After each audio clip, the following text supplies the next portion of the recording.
Hey hi மக்களே, எப்படி இருக்கீங்க?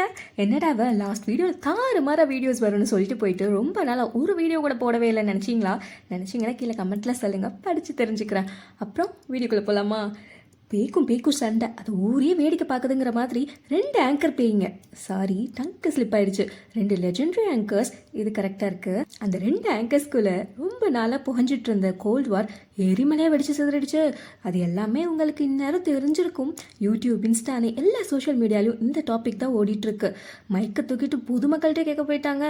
ஆக்சுவலாக இது சிடபிள்யூசி ஸ்டார்ட் ஆன கொஞ்ச நாள்லேயே வந்திருக்க வேண்டிய பிரச்சனை. பட் மணிமேகலை பொறுத்து போனதுனாலே என்னவோ இப்போதான் அது பெருசாயிருக்கு. பிரியங்கா தேஷ்பாண்டேவா இருக்கட்டும், மணிமேகலையா இருக்கட்டும், 2 பேருமே சன் டிவி ப்ராடக்டாக இருந்து விஜய் டிவியில் வந்து ஷைன் ஆனவங்க தான். 2 பேருமே கஷ்டப்பட்டதாக ஃபீல்டில் என்ட்ரு ஆகி அவங்களுக்குன்னு ஒரு செட் ஆஃப் ஆடியன்ஸை கைப்பற்றினாங்கன்னு சொல்லணும். அண்ட் 2 பேருமே ஒருத்தருக்கு ஒருத்தர் சலிச்சவங்களும் கிடையாது. பிரியங்கா அவங்களுக்கு டைமிங் சென்ஸ் ஜாஸ்தி, கரெக்டாக பாயிண்டாக கொண்டு போயிடுவாங்க. அண்ட் சுற்றி இருக்க எல்லாருமே என்கேஜாக கொண்டு போவாங்க. மணிமேகலையுமே அவங்க ஹியூமர் சென்ஸால் ஷோவை நல்லாவே எடுத்துகிட்டு போவாங்க.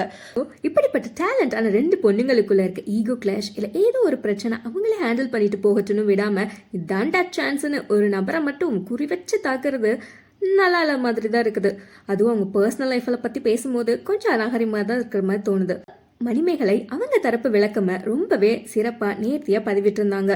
பிரியங்கா சைட்ல இருந்து இன்னும் சரியான விளக்கம் வராத நிலையில ஆளுக்கு இப்படித்தான் அப்படித்தான்னு பேசுறது சரியா இல்லையோ தோணுது.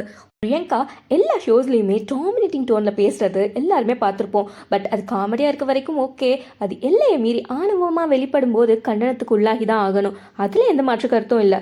பட் அதுக்காக ஆடியன்ஸாக இருக்கட்டும் இல்லை செலிப்ரிட்டிஸாக இருக்கட்டும், அவங்களோட பர்சனல் லைஃப் டெசிஷன்ஸை பற்றி இப்போ கமெண்ட் பண்ணுறது சுத்தமாக நல்லா இல்லைன்னு தான் சொல்லணும். அதை தவிர்த்துக்கிட்டா நல்லா இருக்குன்னு சொல்லி இத்தோடு இந்த வீடியோவை முடிச்சுட்டு நான் கிளம்புறேன். வேற ஒரு வீடியோவில் மீட் பண்ணுறேன். டாடா அண்ட் பாய்.